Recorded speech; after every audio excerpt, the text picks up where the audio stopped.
Hello and welcome back to बोडारिस धेरै पछि सबैजनालाई स्वागत छ। मेरो नाम Harish Singh Bohra. Inside box outside box सबैले सुन्नुभयो होला। Think outside of the box भन्छ होइन, यो चाहिँ बक्स के रहेछ त। इनसाइड अफ द बक्स भने के हो अनि आउटसाइड अफ द बक्स भनेको चाहिँ के हो होइन। धेरैलाई थाहा होला तर राम्रै थाहा पनि नहुन सक्छ। कसैले चाहिँ फर्स्ट टाइम सुनिराख्नु भयो हुनसक्छ होइन। Let's start the topic box inside and outside.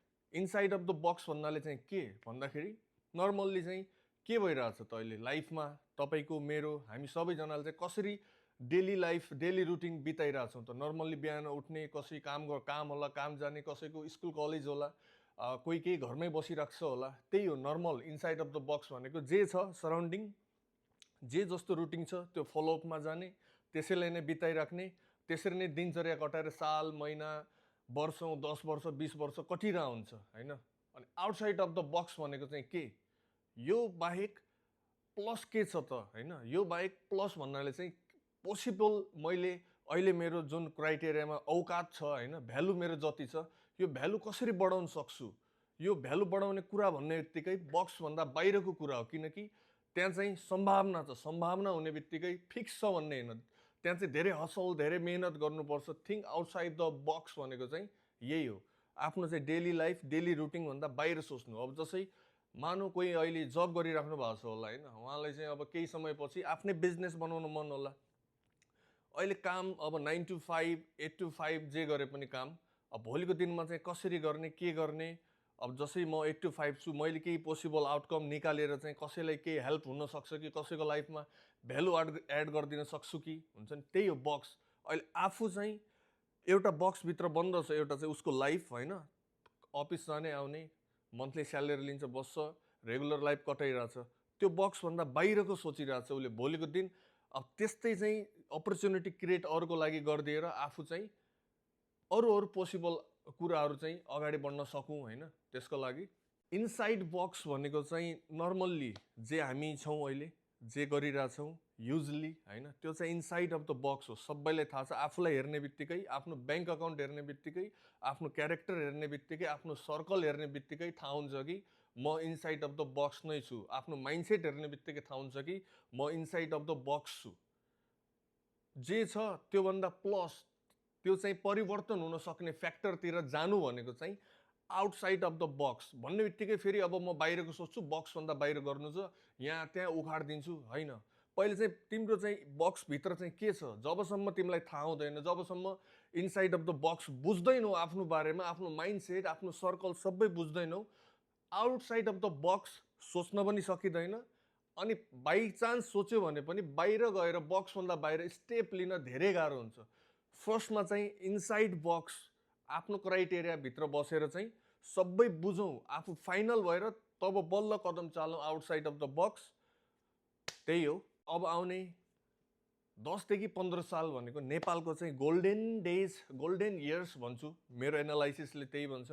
विश्व वेस्टर्न कन्ट्री देख्यौँ, आफ्नै छिमेकी इन्डियाको देखिरहेछौँ होइन। हाम्रो नेपालमा पनि धेरै सम्भावना छ, धेरै भइरहेछ काम। त्यो काम आउनु अलि समय लाग्छ, तर एटलिस्ट चाहिँ यो भिडियो अपलोड भएपछि चाहिँ 10 देखि 15 सालमा चाहिँ तपाईँहरूले नयाँ नेपाल देख्न सक्नुहुन्छ। नयाँ टेक इन्डस्ट्रीहरू राइज भइरहेछ, नेपाललाई टार्गेट गरेर नेपालमै बनेछ, कति चाहिँ बाहिरबाट बनेर चाहिँ नेपालमा इम्प्लिमेन्ट भइरहेछ। त्यो चाहिँ टुरिज्म इन्डस्ट्रीलाई पनि धेरै माथि पुर्याउन सक्छौँ अनि आफ्नो पर्सनल लाइफलाई पनि धेरै माथि पुर्याउन सक्छौँ। इक्जाम्पल लिउँ बक्सको। एउटा बक्स छ, त्यो बक्सभित्र एउटा मान्छे छ। Start from the day one है।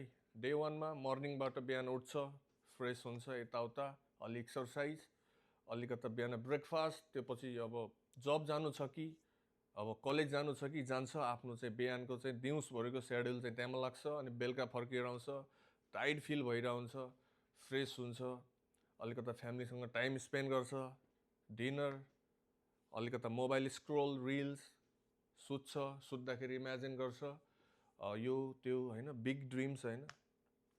Next day same, next day next day same. यही हो इनसाइड अफ द बक्स भनेको। अब बक्सभन्दा बाहिर जानु छ भनेपछि बक्सभित्रको मान्छे नै हो बाहिर जाने। बाहिरको मान्छे बाहिरै होइन, भित्रको मान्छेले। अब फर्स्ट डे फर्स्ट मर्निङ उठ्छ, फ्रेस हुन्छ, ब्रेकफास्ट गर्छ, आफ्नो जब स्कुल कलेज कता छ जान्छ, बेलुका आउँछ, फ्रेस हुन्छ, के खान्छ, फ्यामिलीसँग टाइम स्पेन्ड गर्छ, अनि आफूलाई टाइम दिन्छ क्या।